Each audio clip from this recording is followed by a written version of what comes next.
4 օր տևած պատերազմ, որի ընթացքում Արցախի պաշտպանության բանակը տապալեց Ադրբեջանի ռազմական պլանը, պատճառելով թշնամուն մարդկային ու նյութական կորուստներ։ Մի քանի պետության աջակցությամբ իրականացված Ադրբեջանի գրոհը ու Արցախի գրավումը կանխեցին սահմանին կանգնած զինվորն ու փորձառու սպան։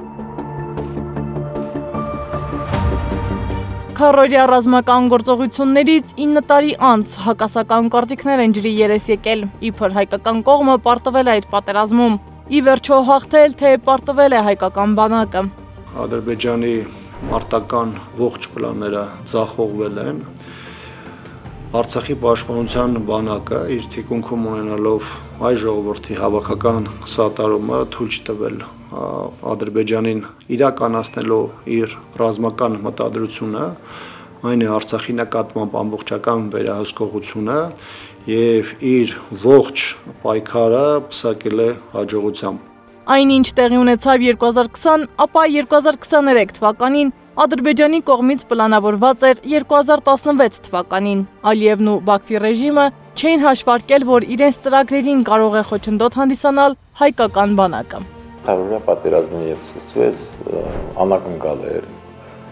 ես նորից եմ այդ բառը շեշտում, անակնկալ էր, որ մինչև մենք ուժերը շատ արագ վերախմբավորեցինք, եթե ուշադրությունը կդարձրել, եղել է հայտարարություն բաց, սա փակ չէ, երբ Ադրբեջանի պաշտպանության նախարարը դիմել է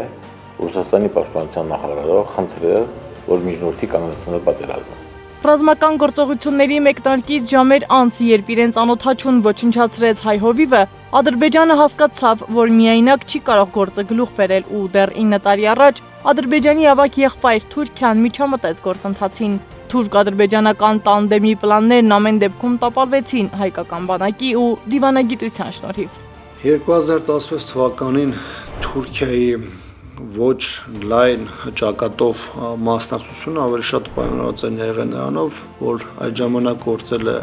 Հայաստանի եւ գործընկեր դաշնակից երկրների համատեղ զսպման գործոնը եւ Թուրքիայի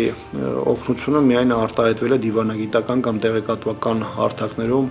9 տարիների ընթացքում դասեր չքաղեց հայկական կողմը, ասում է պատմաբան Արմեն Սարգսյանը։ Ապրիլյան պատերազմն ահազանգ էր այն մասին, որ ավելի լայնածավալ պատերազմի սև ամպերը հայկական պետությունների գլխին են կուտակված, բայց այդ մասին չկռահեցին ու 9 տարվա ընթացքում ոչ ֆիզիկապես, ոչ էլ հոգեպես չպատրաստվեցին դրան։ Մենք պետք է հասկանայինք, որ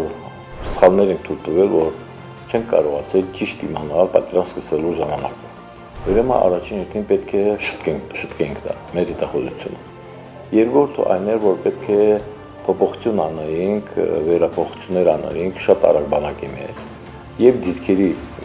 դիրքերի առումով մենք պետք է լուրջ փոփոխություններ անեինք եւ լուրջ ամրապնդում անեինք։ Մոտավորապես 100 զոհ ունի հայկական կողմը, 100 երիտասարդ ու հայրենատեր կյանք կիսատ մնաց հանուն հայրենիքի։ Քառօրյա պատերազմից հետո կորցրած 800 հեկտար հողը դրոշակ դարձրած ու այն ամենտեղ թափահարողներին ի պատասխան Դանիել Դավթյանը, որ դեռ պատանի էր այդ օրերին, պնդում է. մի քանի կորցրած դիրքերը շատ արագ վերադարձրել են, 800 հեկտարի կորուստն էլ միֆ է։ Դեպքերի մասին այսօրվա պես է հիշում։